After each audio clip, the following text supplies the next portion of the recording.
So I think we can all put our hand up and safely say we've been a little bit guilty at times where we've had a really great conversation about future goals and aspirations, whether it's with our team or a colleague or a manager, around some things we're going to do differently.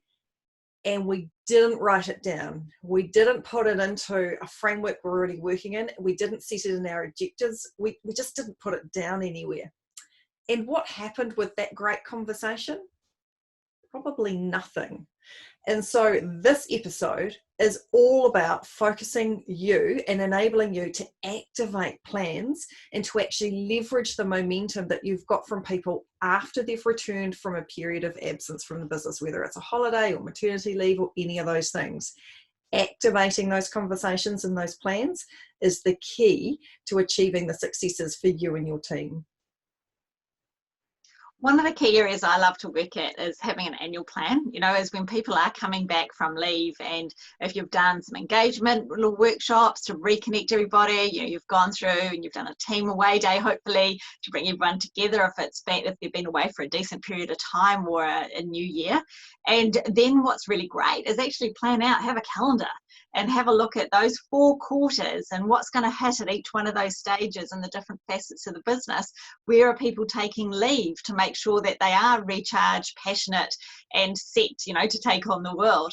But also what we want to do, we've got an annual calendar, and I love making those really big, really visual, is then breaking that down into 30, 60, 90-day plans where people are very clear on what are those huge milestones that you want to hit within that period of time, what part they play, what clear actions they've got. Because engagement and making sure that we're ready, to really perform at our optimal level is around clarity. It is around discipline practice. And when we actually then are focused on the right areas, we can embed the new behaviours.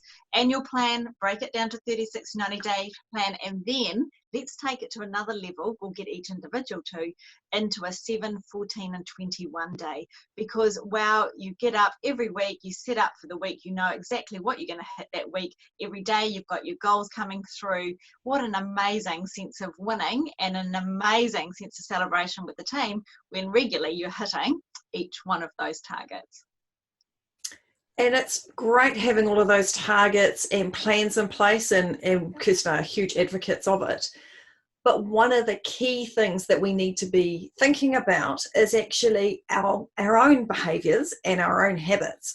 Because what we do today is really going to shape and create whether we're able to achieve those plans and goals that we spent so much time pulling together and making sure that they're really clear and we understand. So we need to make sure that our habits, if they haven't been working for us in the past, that we're actually changing up what we're doing. Even the smallest thing, by eating that frog first thing in the morning, can be the difference between achieving those 7, 14 and 21 day goals. So really looking at what are we doing, how are we going about our work, and then what are the behaviours that sit behind us. Our culture is all about our behaviours, how we do things around here. So focusing on those best practice behaviours, it's around continually learning.